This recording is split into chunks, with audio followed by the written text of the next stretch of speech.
ওকে, so hi everyone, তোমরা সবাই কেমন আছো? আই থিঙ্ক দ্যাট সবাই খুব খুব ভালো আছো। অ্যাকচুয়ালি আমি একটু পার্সোনালি অ্যাকচুয়ালি আমার বাবাকে নিয়ে আমি একটু প্রবলেম আছে, উনি অসুস্থ প্রচন্ড। তো সেই কারণের জন্য আমি রেগুলার ভিডিও দিতে পারছি না, বাট তার মধ্যেও আমি চেষ্টা করছি যতটা পসিবল আমি ভিডিও যতটা তাড়াতাড়ি সম্ভব আপলোড করার। হয়তো আর কিছুটা দিন এরকম একটু প্রবলেম যাবে, দেন ভগবানের আশীর্বাদে সবকিছু ঠিকঠাক হয়ে গেলে দেন আমি রেগুলার পার ডে আগে যেরকম ভিডিও দিতাম সেরকম ভিডিও দেবো। তো সো কাইন্ডলি কটা দিন একটু ম্যানেজ করে নাও প্লিজ। অ্যান্ড আজকে আলোচনা করব মেনলি আমরা মিটিগেশন ব্লক নিয়ে। ওকে, মিটিগেশন ব্লকও প্রচন্ড ইম্পর্টেন্ট একটা টপিক আর কি, এসএনসি কনসেপ্টের মধ্যে। ঠিক আছে, তো আমি এতটা কথা বাড়াচ্ছি না, আমি ডাইরেক্ট কনসেপ্টের মধ্যে যাচ্ছি। আমি যেরকম ডায়াগ্রাম নিয়ে আগে বোঝাই দেন তারপর আমি চার্টে যাই, আমি সেম কনসেপ্টে আমি তোমাদেরকে বোঝাচ্ছি। দেখো, যেটা মেন ব্যাপার সেটা হচ্ছে যে একটা জিনিস আগে মাথায় ভালো করে ঢুকিয়ে নাও, যারা নোট তৈরি করো তারা স্টার দিয়ে এই কথা লিখে রাখো আর কি। মিটিগেশন ব্লক আমরা তখনই ফাইন্ড করব যখন মার্কেট একটা ট্রেন্ডে চলবে ফিক্সড। এটা ভালো করে মাথায় ঢুকে নাও। মানে মিটিগেশন ব্লক তৈরি হয় মার্কেট যদি আপ ট্রেন্ডে থাকে তখন, বা ডাউন ট্রেন্ডে থাকবে তখন। সাইডওয়েজ মার্কেটে মিটিগেশন ব্লকের কোনো কাজ নেই। অর্থাৎ এই জায়গাটাতে দেখতে পাচ্ছ মার্কেট উপরে গেছে, নিচে এসছে, দেন এইখানে নিশ্চয় একটা সুইং ছিল, এই সুইংটাকে ব্রেক করেনি মার্কেট, এইখান থেকে আবার মার্কেট উপরে গেছে, নিচে এসেছে, আগের যে সুইংটা এই সুইংটাকে দেখো মার্কেট ব্রেক করেনি, এইখান থেকে মার্কেট আবার উপরে গেছে, এইখান থেকে আসার পর এইটা দেখো এই সুইংটাকে ব্রেক করেনি, মার্কেট এইখান থেকে উপরে গেছে, বাট এবার আসার পর এটাকে ব্রেক করেছে। আমরা জানি এটাকে বলা হয় মার্কেট স্ট্রাকচার চেঞ্জ বা CHoCH change of character. Market structure আমি এটা ভালো করে বুঝিয়েছিলাম, যারা দেখোনি মার্কেট স্ট্রাকচারের ভিডিও গিয়ে আগে দেখে এসো। তো দেন চেঞ্জ হলো, এবার কি শুরু হবে? চক হওয়ার পর ডাউন ট্রেন্ড শুরু হয়, হলো, দেখো এইটা ব্রেক হয়নি, মার্কেট এখান থেকে আবার উপরে গেল, রিজেকশন নেবে, এইটা ব্রেক হয়নি, এখান থেকে মার্কেট নিচে আসলো, সেম মানে মধ্যে কথা হচ্ছে আগের সুইং কখনো ব্রেক হবে না। যদি এই ট্রেন্ড কন্টিনিউ হয় তখনই আমরা এই ট্রেন্ডের সাথে মিটিগেশন ব্লক ফাইন্ড করব। যদি ট্রেন্ড না থাকে, যদি সাইডওয়েজ মার্কেট থাকে, দেন সেই জায়গাটাতে আমরা মিটিগেশন ব্লক ফাইন্ড করব না। সেখানে মিটিগেশন ব্লক ব্লক যদি পাও খুঁজে, তো সেটা কাজ করবে না, এটা কিন্তু আমি আগেই বলে দিলাম। এটা প্রথম কন্ডিশন, ভালো করে মাথায় ঢুকে নাও। ঠিক আছে, এবার মিটিগেশন ব্লক জিনিসটা কি? মিটিগেশন ব্লকের ডিটেলসটা দেখার পর তোমরা ভাববে আর এটা তো সাপোর্ট রেজিস্ট্যান্সের মতো ব্যাপার হয়ে গেল, এটা তো প্রাইস অ্যাকশন, আমরা সাপোর্ট রেজিস্ট্যান্স এভাবে ড্র করি আমরা। হ্যাঁ, ব্যাপারটা ওরকম টাইপেরই, কিন্তু সাপোর্ট রেজিস্ট্যান্সে তোমরা একটা জিনিস লক্ষ্য করেছো যারা প্রাইস অ্যাকশন নিয়ে ট্রেড করো বা আগে করেছো, কোনো কোনো সময় সাপোর্ট রেজিস্ট্যান্স কাজ করে, কোনো কোনো সময় সাপোর্ট রেজিস্ট্যান্স কাজ করে না। সেটাই আজকে বুঝতে পারবে কখন সাপোর্ট রেজিস্ট্যান্স কাজ করে, কখন সাপোর্ট রেজিস্ট্যান্স কাজ করে না। অর্থাৎ যেই সাপোর্ট রেজিস্ট্যান্স তোমরা ড্র করছো সেখানে যদি মিটিগেশন ব্লক থাকে তখন সেটা কাজ করে, যদি সেখানে মিটিগেশন ব্লক না থাকে তখন সেই সাপোর্ট বা রেজিস্ট্যান্সটা কাজ করে না। তো এই হচ্ছে মেন কনসেপ্ট। আমি বুঝিয়ে দিচ্ছি লজিক, কেন মিটিগেশন ব্লক কেন তৈরি হয়, তার লজিক কি, কেন ওইখান থেকে মার্কেট রিভার্স করে, টোটাল কনসেপ্ট আমি বুঝিয়ে দেবো। দেখো, মিটিগেশন ব্লক তৈরি হয়, যেটা প্রথমে বললাম, প্রথম কন্ডিশন সেটা হচ্ছে মার্কেট যে কোনো একটা ট্রেন্ডে থাকতে হবে। ঠিক আছে, তো এক নম্বর কন্ডিশন যেটা সেটা হচ্ছে মার্কেট যে কোনো একটা ট্রেন্ডে থাকতে হবে। ঠিক আছে, সাইডওয়েজ মার্কেট যদি হয়, আমার হাতের লেখার জন্য আমাকে ক্ষমা করে দিও, সাইডওয়েজ মার্কেট যদি হয় সেখানে আমাদের কাজ করবে না। দুই নম্বর যেটা কন্ডিশন সেটা হচ্ছে যে মিটিগেশন ব্লক আমরা আইডেন্টিফাই যখন করব তখন লাস্ট যে সুইং থাকবে, অর্থাৎ আমরা এই জায়গাটার প্ল্যান করতে গেলে এখান থেকে আমরা যদি ট্রেডিং এর প্ল্যান করি, মানে এন্ট্রি যদি প্ল্যান করি, তাহলে আমাদের মিটিগেশন ব্লক হবে আগের যে সুইং সেই জায়গাটাতে করে, এই জায়গাটাতে করে। ঠিক আছে, অর্থাৎ লাস্ট সুইং যেটা হবে সেটার আমরা একদম লাস্ট ক্যান্ডেল যেটা সেটা নেব। ঠিক আছে, আমি এটা বুঝিয়ে দিচ্ছি তখন আরো তোমাদের ক্লিয়ার হয়ে যাবে, জাস্ট এখন বুঝে রাখো ব্যাপারটা, আমি যে যে দুটো কন্ডিশন বললাম। মেন যেটা ব্যাপার সেটা হচ্ছে আমি এখানে ড্র করছি, দেখো তাহলে বুঝতে পারবে। মার্কেট এখান থেকে উপরে গেছে, এই জায়গাটাতে করে কোন একটা ক্যান্ডেল তৈরি হয়েছে, মার্কেট এখান থেকে নিচে আসলো, দেন মার্কেট উপরে গেল, উপরে যাওয়ার পর মার্কেট যখন নিচে আসছে এই সুইংটাকে ব্রেক করবে না, এই যে এইখানে যে ক্যান্ডেলটা ছিল সেই ক্যান্ডেলটাকে ট্যাপ করে মার্কেট উপরে যাবে, এটাকে বলে মিটিগেশন ব্লক। আমি বুঝতে পারছি মাথার উপর দিয়ে যাচ্ছে পুরো ব্যাপারটা, জাস্ট পরপর শুনে যাও মন দিয়ে, সব ক্লিয়ার হয়ে যাবে। মার্কেট আপ ট্রেন্ডে আছে, উপরে গেল, দেন এইখান থেকে নিচে নামলো, এইখানে কোন একটা ক্যান্ডেল তৈরি হলো, আমি যেভাবে ট্রেড করি সেই হিসাবে বলছি, কোন কালার হলো সেটা তোমার দেখার দরকার নাই, রেড হলো গ্রিন হলো তোমার দেখার দরকার নাই। লাস্ট সুইং এর লাস্ট যেই ক্যান্ডেলটা একদম, সেই ক্যান্ডেলটাকে নেব আমরা। আসছি আমি এরপরে ওভারল্যাপ বা অ্যাডভান্স অর্ডার ব্লকের কনসেপ্ট গুলো আমরা আস্তে আস্তে অ্যাড করব। এখন মাথায় রাখো, লাস্ট যে ক্যান্ডেলটা সেটাকে আমরা মিটিগেশন ব্লক হিসাবে মার্ক করব। মার্কেট এখান থেকে উপরে গেল, উপরে যাওয়ার পর আসার পর এই মিটিগেশন ব্লককে ট্যাপ করার পর উপরে যাবে। বারবার বলছি মার্কেট ট্রেন্ডিং হতে হবে, ঠিক। দেন মার্কেট আবার নিচে আসবে।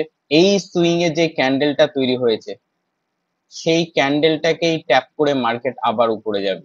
মার্কেট এখান থেকে চক করলো, মার্কেট স্ট্রাকচার চেঞ্জ হলো। এবার কি হবে, এই যে লাস্ট সুইং ডাউন ট্রেন্ডে এইখান থেকে মার্কেট নিচে যাবে, এটা মিটিগেশন ব্লক। দেন এইখান থেকে এই সুইং ক্রিয়েট করেছে, এই জায়গাটাতে করে যেই লাস্ট ক্যান্ডেল থাকবে সেটাকে ট্যাপ করে মার্কেট নিচে যাবে, এটা হচ্ছে মিটিগেশন ব্লক। আমি পাশের ডায়াগ্রামে আসছি, তাহলে ডিটেলস ব্যাপারটা বুঝে যাবে। ওকে, সো ডায়াগ্রামে যদি এবার তোমরা দেখো দেখো যেটা আমি ওইখানে বোঝালাম আর কি। দেন মার্কেট এবার এখান থেকে উপরে যাচ্ছে, ঠিক আছে, গেল, নিচে নামলো, এখানে একটা সুইং ক্রিয়েট হলো। সুইং ক্রিয়েট কিভাবে হয় সেটা আমি আগে একটা ভিডিওতে কিন্তু আমি অলরেডি বলে দিয়েছি। যতদূর সম্ভব অ্যাডভান্স মার্কেট স্ট্রাকচারে আমি বলে দিয়েছিলাম কোনটা ভ্যালিড সুইং কোনটা ইনভ্যালিড সুইং, ঠিক আছে। যাই হোক, তো এখানে একটা সুইং ক্রিয়েট হলো।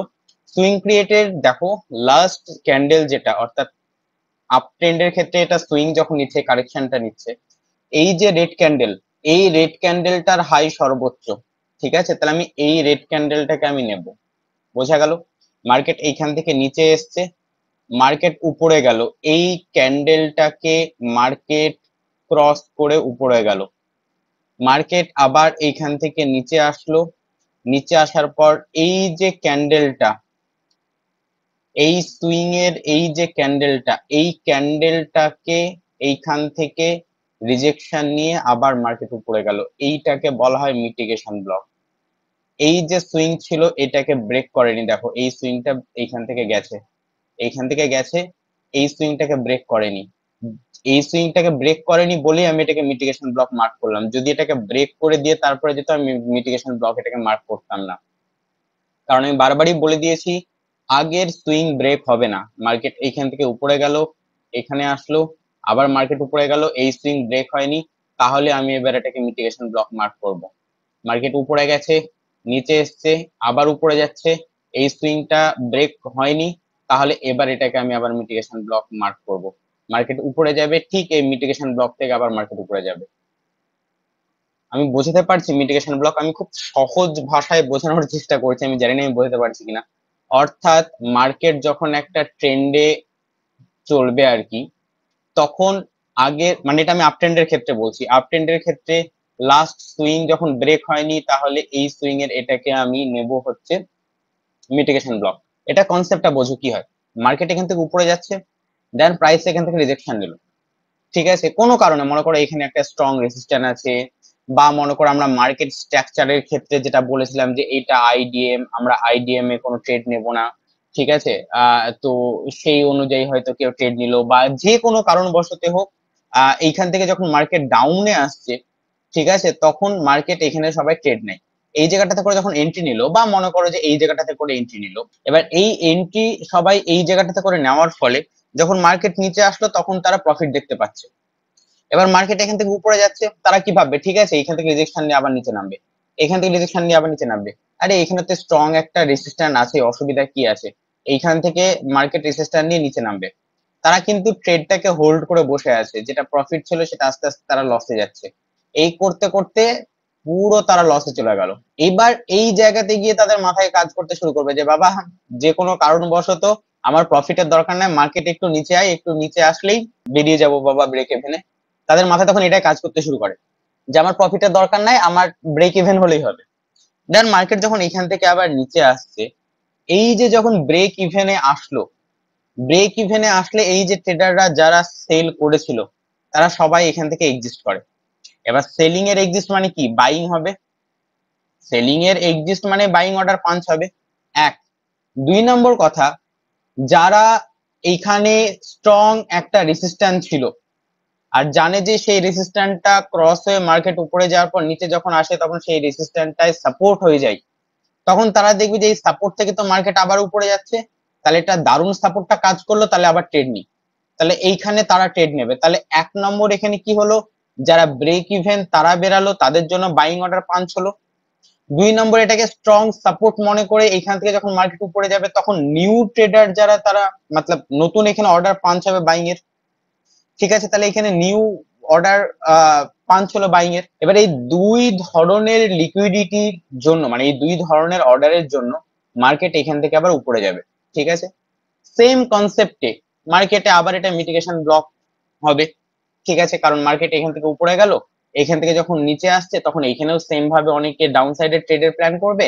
যাওয়ার পর মার্কেট যখন এখানে গেল তারা ভাববে যে ব্রেক ইভেনে চলে যাবো, মার্কেট যখন এখানে আসবে তারা ব্রেক ইভেন এখানে বেরানোর চেষ্টা করবে, প্লাস এটাকে রেজিস্ট্যান্ট মানে স্ট্রং রেজিস্ট্যান্ট গেছে সেটাকে রেসপেক্ট দিয়ে মার্কেট যখন আবার উপরে যেতে যাবে তখন এরা মনে করবে এই স্ট্রং রেজিস্ট্যান্টটা স্ট্রং সাপোর্ট হয়ে গেছে, ফলে এখানে নতুন আবার বায়ার ঢুকবে, এইভাবে মার্কেট আবার উপরে যাবে। এইভাবে টোটাল মিটিগেশন ব্লকের কনসেপ্টটা কাজ করে। আমি বোঝাতে পারলাম আমি কি বললাম? অর্থাৎ মিটিগেশন ব্লক হচ্ছে যে একটা ট্রেন্ডে, এটা আপ ট্রেন্ডের প্ল্যান করছি আমরা, একটা ট্রেন্ডে লাস্ট সুইং যদি ব্রেক না করে তাহলে আমরা এই যে লাস্ট সুইং এর যে ক্যান্ডেলটা আছে সেটাকে আমরা মিটিগেশন ব্লক মার্ক করব। মার্কেট এই ক্যান্ডেলটাকে ক্রস করে উপরে যাবে, দেন নিচে আসার পর তারপরে মিটিগেশন ব্লক থেকে যাবে। বোঝা গেল? অর্থাৎ মার্কেট এইখানে যে ক্যান্ডেলটা থাকবে সেখান থেকে নিচে আসবে, উপরে যাবে, এখানে এসে ট্যাপ করে উপরে যাবে। বোঝা গেল? এবার এই গেল মিটিগেশন ব্লক। আরো অ্যাকুরেট মিটিগেশন ব্লক কোনটা? আরো অ্যাকুরেট মিটিগেশন ব্লক আমি বলবো যে তোমরা এই মিটিগেশন ব্লকেও ট্রেড করো না, এই মিটিগেশন ব্লকটা ট্রেড করবা যেটা একদম অ্যাকুরেট। কি? মার্কেট আপ ট্রেন্ডে আছে, লাস্ট সুইংও ব্রেক করছে না, তাহলে এটা আমার মিটিগেশন ব্লক।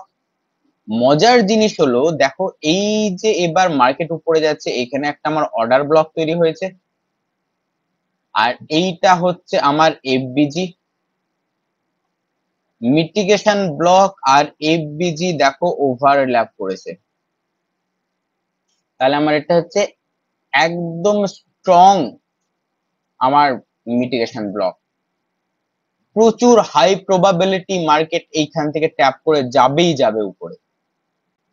এটাকে আমি যদি একদম ড্র করে তোমাদেরকে দেখাই তাহলে কি হচ্ছে, এটা হচ্ছে আমার, আমি এটাকে, এটা হচ্ছে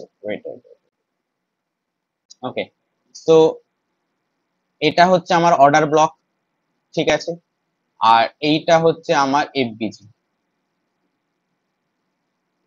ওভারল্যাপের কনসেপ্ট আমি এর আগের দিনও অ্যাডভান্স অর্ডার ব্লকের সময় বলেছিলাম, সেম জিনিসই এখানে। তাহলে এটা আমার এফবিজি, এই জায়গাটাতে করে এটা আমার এফবিজি, এটা আমার অর্ডার ব্লক, এই জায়গাটাতে করে আমার মিটিগেশন ব্লক তৈরি হয়েছে। তাহলে এটা আমার হাই প্রবাবিলিটি ট্রেডের জন্য আমার তৈরি। মার্কেট এইখান থেকে উপরে যাবে, একদম এই জায়গাটা থেকেই মার্কেট আবার উপরে যাবে। তোমাদেরকে আমি বলে দিয়েছিলাম 0.5 এর যে কনসেপ্টটা, 0.5 এর যে কনসেপ্ট সেইভাবে প্ল্যান করবে, সেইখান থেকে ট্রেড নেবে। এই জায়গাটাতে করে আমাদের এসএল থাকবে, টার্গেট আমাদের লিকুইডিটি যেটা থাকবে সেটা, আমরা এইভাবে ট্রেড নেব। তাহলে বোঝা গেল মিটিগেশন ব্লকের পুরো কনসেপ্টটা। আমি চার্টে গিয়ে তোমাদেরকে এবার দেখিয়ে দিচ্ছি, আরো ভালোভাবে বুঝতে পারবে। আমি আবারও বলছি, এই মিটিগেশন ব্লকটাই তোমরা রিস্ক নিতে চাইলে রিস্ক নিতে পারো, বাট আমি বলবো যে অনলি এরকম মিটিগেশন ব্লকে ট্রেড নেওয়ার প্ল্যান করো না। ঠিক আছে, যদি এফবিজি পাও, এখানে যেমন এফবিজি আছে দেখো, এই যে এটা হচ্ছে একটা এফবিজি আছে, অতএব এটা আমার ওভারল্যাপ এটাও আমার করছে, তাহলে আমি এখান থেকে ট্রেড নেব। কিন্তু যদি এটা মিটিগেট করে যেত, এখানে যদি কোনো গ্যাপ না থাকতো, এখানে যদি এফবিজি না থাকতো, তাহলে আমি তোমাকে সাজেস্ট করবো এই মিটিগেশন ব্লক গুলোতে প্ল্যান অতটা করো না। হাই প্রবাবিলিটির মিটিগেশন, স্ট্রং মিটিগেশন ব্লক যেটা, সেটা হচ্ছে ওভারল্যাপের। ঠিক আছে, এবার চলো মার্কেটে প্র্যাকটিক্যাল তোমাদেরকে দেখাই। দেখো, মার্কেট এখান থেকে এখানে গেছে, এখানে এসছে, এখানে গেছে, এখানে এসছে, দেন এভাবে উপরে গেছে। লাস্ট সুইং যেটা দেখো, লাস্ট সুইং ব্রেক হয়নি, কিন্তু এটা আমাদের লাস্ট সুইং ব্রেক হয়নি, এটা আমাদের লাস্ট সুইং ব্রেক হয়নি, এটা আমাদের লাস্ট সুইং ভালো করে দেখো সেটাও ব্রেক হয়নি। ঠিক আছে, তাহলে আমরা কি বললাম, এটা আপ ট্রেন্ডে আছে, লাস্ট সুইং ব্রেক না হলে আমি তখন প্ল্যান করব মিটিগেশন ব্লকের। ঠিক আছে, দেখো প্রাইস এইখান থেকে এখানে গেছে, আমি কি বললাম, প্রাইস এখানে গেলে দেন হাইয়েস্ট, এই সুইং এর হাইয়েস্ট যে ক্যান্ডেল সেখান থেকে আমি প্ল্যান করব। তাহলে এখানে হাইয়েস্ট ক্যান্ডেল কোনটা, এই গ্রিন ক্যান্ডেলটা, ঠিক টানলাম আমি, এটা আমার তাহলে কি হলো, মিটিগেশন ব্লক। এবার দেখো এই মিটিগেশন ব্লকটা আমি আগেই বলেছিলাম, এখান থেকে যাবে প্রাইস এখানে আসবে, এইটা এই যে মিটিগেশন ব্লকের হাই সেটাকে ব্রেক করে উপরে যাবে, দেন সেইখান থেকে আবার মার্কেট নিচে এসে মিটিগেশন ব্লকটাকে নিয়ে তারপরে যাবে। এখানে দেখো এইখানে একটা অর্ডার ব্লক হয়েছে, আর এটা হচ্ছে আমাদের এফবিজি।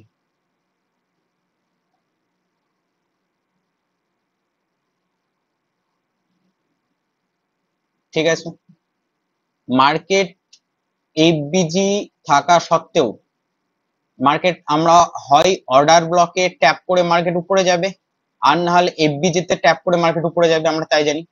দেখো মার্কেট এখানে এফবিজি তে ট্যাপ করে দিয়েছে অলরেডি, এই যে এই পোর্শনটা যদি দেখো, এই যে ক্যান্ডেলটা, অর্থাৎ এই জায়গাটাতে করে মার্কেট কিন্তু এফবিজি কে ট্যাপ করে দিয়েছে, তারপরেও কেন মার্কেট উপরে গেল না? মার্কেট এখানে এখান থেকে এসে এফবিজি কে এখানে ট্যাপ করার পর এখানে গিয়ে মার্কেট আবার কেন এই জায়গাটাতে করে আসলো? তার কারণই হচ্ছে এখানে মিটিগেশন ব্লক আছে, এবং এই মিটিগেশন ব্লকটা এই যে এফবিজি আর তার উপর ওভারল্যাপ করেছে মিটিগেশন ব্লক, তার মানে একটা স্ট্রং মিটিগেশন ব্লক। এবার দেখো এন্ট্রিতে তোমাদেরকে যেটা আমি বলছিলাম, ন্যাচারালি যারা অর্ডার ব্লক আর এফবিজি নিয়ে ট্রেড করে তারা কি করতো এই জায়গাটাতে করে, তারা ন্যাচারালি করতো কি, এইখানে যেমনি দেখলো তারা এই জায়গাটাতে করে সঙ্গে সঙ্গে এফবিজি তে হয়তো এফবিজি দেখার সাথে সাথে এখানে করে হয়তো তারা ট্রেড নেবে, ট্রেড নেওয়ার পর এটার নিচে হয়তো তারা এসএল রাখবে, অমনি এসএল হিট। ঠিক আছে, বা তারা এসএল হয়তো এফবিজির নিচে রাখবে, এখানে হয়তো টার্গেট রাখলো, তাদের এসএল অনেক বড় হয়ে যাচ্ছে, বা অনেকে অর্ডার ব্লকের নিচে রাখবে, আরো এসএল বড় হয়ে যাচ্ছে, বা অনেকে করবে কি অর্ডার ব্লক পর্যন্ত মার্কেট আসতে পারে তাই অর্ডার ব্লক পর্যন্ত মানে অপেক্ষা করবে, কিন্তু মার্কেট আদৌ অর্ডার ব্লক পর্যন্ত আসলোই না, তার আগে থেকে মার্কেট ডিরেকশন উপরে চলে গেল, তাহলে সে ট্রেড পেলো না। কিন্তু যে মিটিগেশন ব্লক জানে, এবং জানে যে এখানে এফবিজি আছে এবং এখানে একটা মিটিগেশন ব্লকের ওভারল্যাপ হচ্ছে, তাহলে মার্কেট এটাকে ট্যাপ করতে আসবেই, তাহলে সে কি করবে, সে এই জায়গাটার জন্য ওয়েট করবে না, সে এখানে চুপচাপ বসে থাকবে, এবং সে এই জায়গা থেকে, আমি সাপোজ করো এখানে ট্যাপ করেছে, সেটাকে যদি আমি নিলেও সে তার এসএল দেবে জাস্ট এই মিটিগেশন ব্লকের নিচে, এন্ড তার হাইয়েস্ট লিকুইডিটি উপরে যা আছে সেই লিকুইডিটি অনুযায়ী সে টার্গেট রাখবে। তাহলে দেখছো এসএল কতটা ছোট হয়ে যাচ্ছে। মিটিগেশন ব্লকের এটাই হচ্ছে মজা, মানে সবগুলো ব্লকই তোমাদেরকে জানতে হবে, না হলে তোমরা অনেক ট্রেড মিস করে ফেলবে। ঠিক আছে, আমি আরো যদি তোমাদেরকে দেখাই, তাহলে দেখো ডাউন ট্রেন্ডে একটা দেখাই, দেখো এখানে দেখো ভালো করে। ঠিক আছে, মার্কেট ডাউন ট্রেন্ডে আছে, এখান থেকে এখানে আমি একদম ছোট ছোট সুইংই যদি ধরে তোমাদেরকে দেখাই, এখান থেকে এখানে আসলো, এখানে গেল, দেন নিচে এসছে আর কি, দেন আবার উপরে এসছে, নিচে এসছে, এইভাবে গেছে মার্কেট। তো সেম কনসেপ্ট দেখতে পাচ্ছ যে লাস্ট যে সুইং গুলো আছে, লাস্ট সুইং গুলো একটাও ব্রেক হয়নি। ঠিক আছে, দেখতে পাচ্ছ একটা সুইংও ব্রেক হয়নি, তাহলে একটা সুইংও যদি ব্রেক না হয় তাহলে আমি মিটিগেশন ব্লকের এখানে প্ল্যান করতে পারবো। এই জায়গাটাতে করে ভালো করে লক্ষ্য করো। ঠিক আছে, মার্কেট ডাউন ট্রেন্ডে আছে, এতদূর ক্লিয়ার, আমি এটাকে ক্লিয়ার করে দিই তাহলে তোমরা আরো ভালো বুঝতে পারবে। আহ আমি ডাইরেক্ট ধরছি মার্কেট এখান থেকে এখানে এসছে। ঠিক আছে, এবার মার্কেট এখানে গেল, আগের যে সুইং সেটাকে ব্রেক করেনি, সেখান থেকে মার্কেট নিচে আসলো, মানে এই যে লাস্ট যেই সুইং এখানকার সেটাকে দিয়ে নিচে গেল, এটা আরো নিচে গেছে, আমি তোমাদেরকে দেখানোর জন্য এখন বলছি, দেন আবার উপরে যাবে। এবার আমি প্ল্যান করব এই যে সুইং এর ক্যান্ডেল যেটা আমার মিটিগেশন ব্লক, সেটাকে আমি এবার প্ল্যান করব। ঠিক আছে, তো সেই মতোই দেখো এটা মিটিগেশন ব্লক আমার, তাহলে এটা আমার মিটিগেশন ব্লক। এবার তুমি যদি ভালো করে দেখো, এখানে কিন্তু একটা অর্ডার ব্লক তৈরি হয়েছে, এটা একটা অর্ডার ব্লক, আর খুব ছোট্ট, আমি যদি একদম জুম করে যদি তোমাদেরকে দেখাই, তাহলে খুব ছোট্ট এখানে একটা এফবিজিও আছে।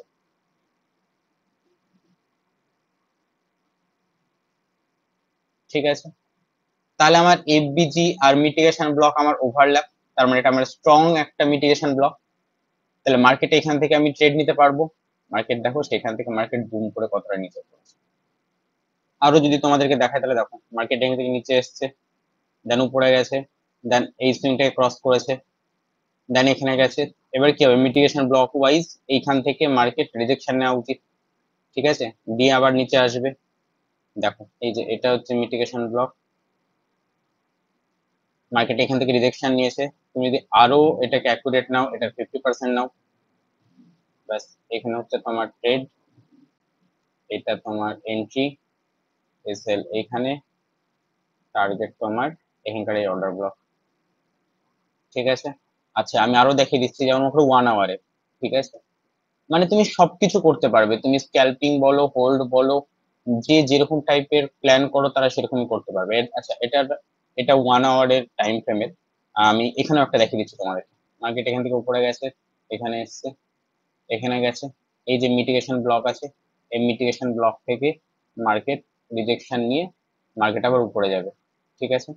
তুমি যদি সেটাকে মার্ক করো, এই যে মিটিগেশন ব্লক এইটা, এটাকে তুমি টানো এক্সাক্ট একদম মিটিগেশন ব্লককে ট্যাপ করেই এখান থেকে উপরে গেছে নিচে, অ্যান্ড আমাদের টার্গেট হচ্ছে এই লিকুইডিটি, ঠিক আছে, টার্গেট কমপ্লিট।